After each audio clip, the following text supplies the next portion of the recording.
I was in depression, as I said. Mo wà nínú ìṣòro nígbà yìí. And I thought all hope has gone. Mo sì rò pé gbogbo ìrètí ti pín. Kò sí ìrànlọ́wọ́ fún mi mọ́. And I began to look at myself. Mo wá bẹ̀rẹ̀ sí í wúra As mi. somebody that can't amount to anything. Wípé ẹni tí ò já mọ́ nǹkan kan. Yeah. As I was going, I had a song. Bí mo ṣe máa ń lọ gbogbo orin lọ. Stop criticizing people. Listen to message.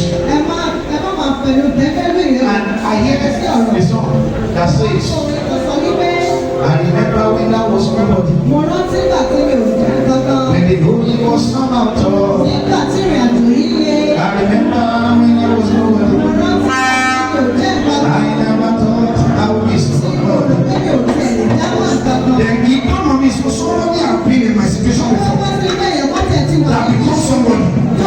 Then I too can become somebody. I will still tell my story. Let us make up Case Expo. 400,000 for you.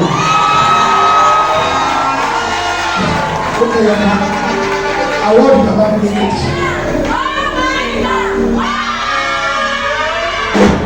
Ṣé ẹ ti yà àwọn fọ́tò? Ẹ ti yà àwọn àmì? Ẹ̀yà photographer.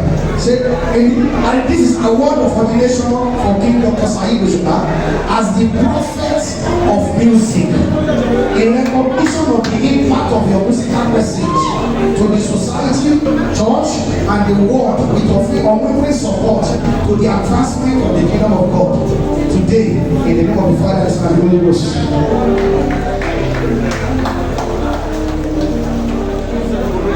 Yes.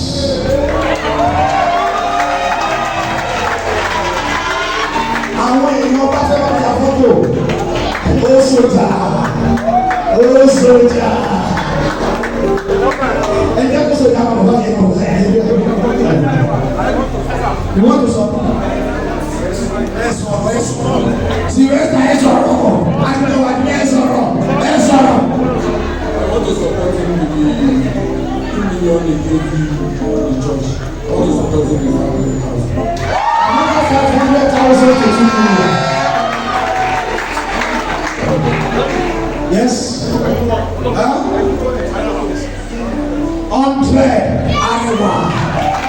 That's your photo. I don't know what you want for your photo. They want your photo. Is that not? Everyone went to share that out. Put it down. Everybody. And they came signing for money. I want to do it. I want to do that because I'm very happy. Take you on the one day. Only I'm very funny. I want to give you the award. Only you are ridiculous award. I listen to that song like that. The woman took to you even when you all. And listen to See your that face challenge. Mama, please, Mama, please, Mama. I was just playing your song and I'll be digesting it. Èmi sáré lọ bí adájọ́ má sí asọ̀rọ̀ máa tí bá fẹ́ mú lóbi fẹ́ jẹ́ lóye má jẹ́ tí bá fẹ́ mú lóbi fẹ́ jẹ́ ọ̀rọ̀ obìnrin jẹ́ tí bá fi sọ̀rọ̀ fún ẹ má sọ pé ó gba àṣẹ ọ̀rọ̀ ló ń gbé lórí bí òòṣà èmi sí ọlọ́run tó dájú ní lóbi sọ̀rọ̀.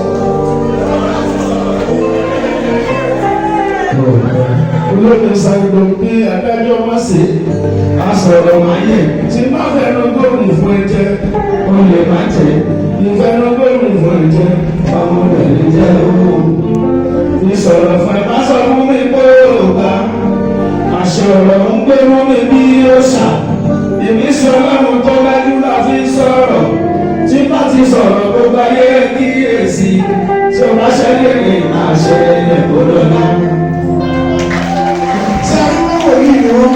Wọ́n ní ìrísí ọlọ́run tó dájú. It is the ministration Kì í ṣe ìrísí ọlọ́run tó fẹ́ tó dájú làwọn fi sọ̀rọ̀. Àwọn bá wá sọ̀rọ̀. when it Tí ó tells bá yé ṣe kíni, wọ́n kíyèsí tí ó bá ṣe lẹ́nu. if it doesn't come to pass today, Ẹ wá lọ gbogbo orin wọn, èwo ni ò ti ṣe. go and check the song which one hasn't come Orin to náà pass. kọ láìpẹ́ yìí, ẹnì kan ò tí ì ṣàṣemáṣe sí. Somebody hasn't. Náà wọ́n kọ́ tẹ̀ ní orin rẹ̀ sọ̀rọ̀ rẹ̀. Kò tí ì ṣe yára lẹ́ni kọ orin. Yára ti ṣe ayé náà lẹ̀ gbọ́rin. If he has offended you, they will think you are singing with your song. Ẹni yẹn ló ṣe kọ́ The yẹn. song has Orin yẹn máa ń come. fọ́ọ̀nì sí mi, wọ́n á wọlé ẹ The báyìí. song has. Wọ́n ní ìyá ọmọdé yìí dà o. Where is the father of this child? Wọ́n ní praise the Lord. Wọ́n ní bá mi pè yẹ́ wà á fẹ́ mi fún ṣe ṣe ń dà á.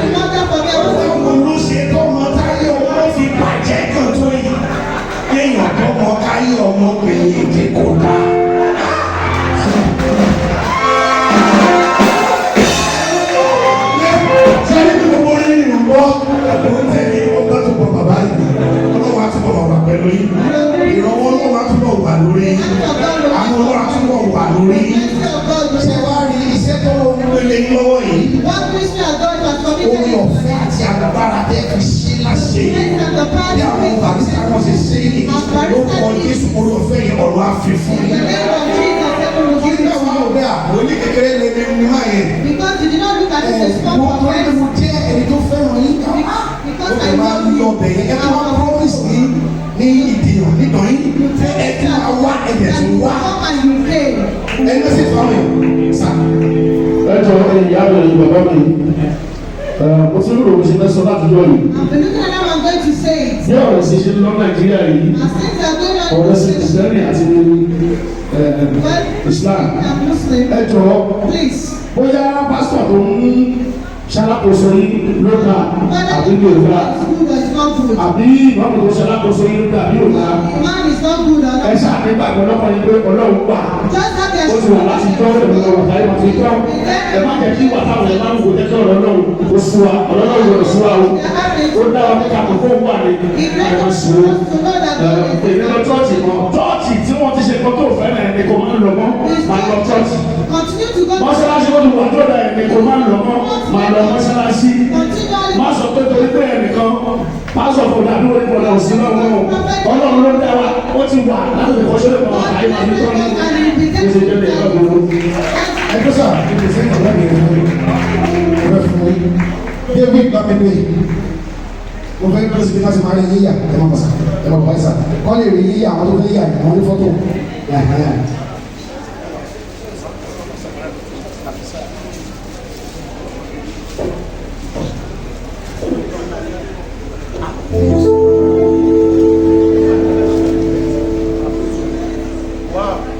Ẹgbẹ́ ọ̀kan tó bá wí o. Ẹgbẹ́ ọ̀kan tó bá wí o. Listen to what he I said. told you what he told me now. I told you what he told me now. No, I what he said. Ẹ̀sọ́ mẹ́kọ̀ọ́.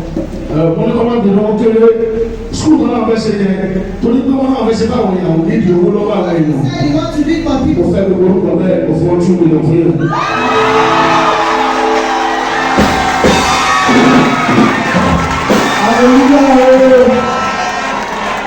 Tẹ́lí nǹkan tí wọ́n sọ yìí, mo sọ nínú ìran, mo sọ fún ọmọ mi.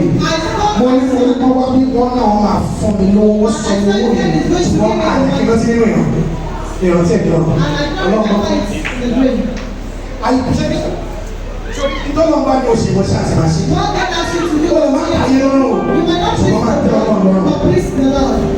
Ní orúkọ Oracle of God Prophetic Ministry Incorporation Ogun State, I present award of ordination to King Dr. Saheed Osupa as the Oracle of Music in recognition of the impact of your musical message to the society, church, and the world with unwavering support to the advancement of the kingdom of God. Dated April 13, 2025, signed by Apostle Bola as God's Oracle. I present you this song. Yes, sir.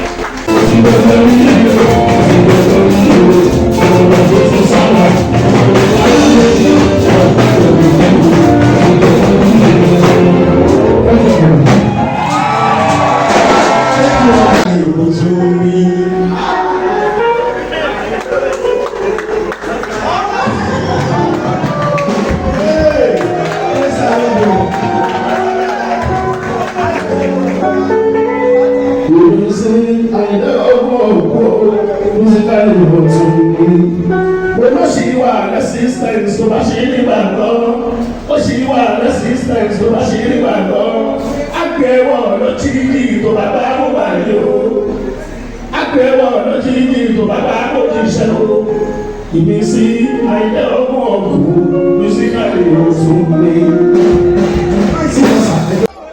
Òbí kọ́ni lórí tó lápẹ̀rẹ̀ wọ́n sì ti pèsè kò ní ìgbẹ́mi táyà àgbẹ̀wò lè já. Ṣé ọba alápẹ̀rẹ̀ tí mo rí àpẹẹrẹ tí mo rí ọ̀rọ̀ ni pé mo ò ṣiṣẹ́ gómìnà o mo kò lè fáwọn ẹlòmíì ìjẹ̀bọ́. Special announcement wọ́n ní kò ní tóbi wọ́n ní bóyá jàpá ni mo gbé sínú ẹ̀ special announcement. Ìkàlẹ́ wà bí ìkà àti ìdàgbẹ̀rẹ̀ gbogbo ọmọ tí ó gbọ̀ ọmọ yẹn ìkàlẹ́ wà bí ìkà.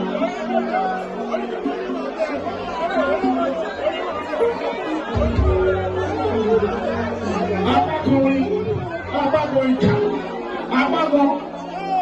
àpapọ̀ ojú àánú ọ̀dọ̀ mẹ́ta ló kú sí. Ikú bàbá Akíìmù, ìkà bàbá Sùlíà, kúndó bá ṣe lò ó bàbá yé wá ń dé. Gbogbo ìgbà ní ikú bàbá Akíìmù, ẹ̀sọ́ pé ìkà bàbá Sùlíà, ikú bàbá Akíìmù. Kúndó bá ṣe lò ó bàbá yé wá ń dé. Òṣùpá lẹ́ni ni o, ọ̀nà kan, èrí láti bá wọn bá lòlò náà o, ọ̀la láti bá bẹ̀rẹ̀ òtún náà.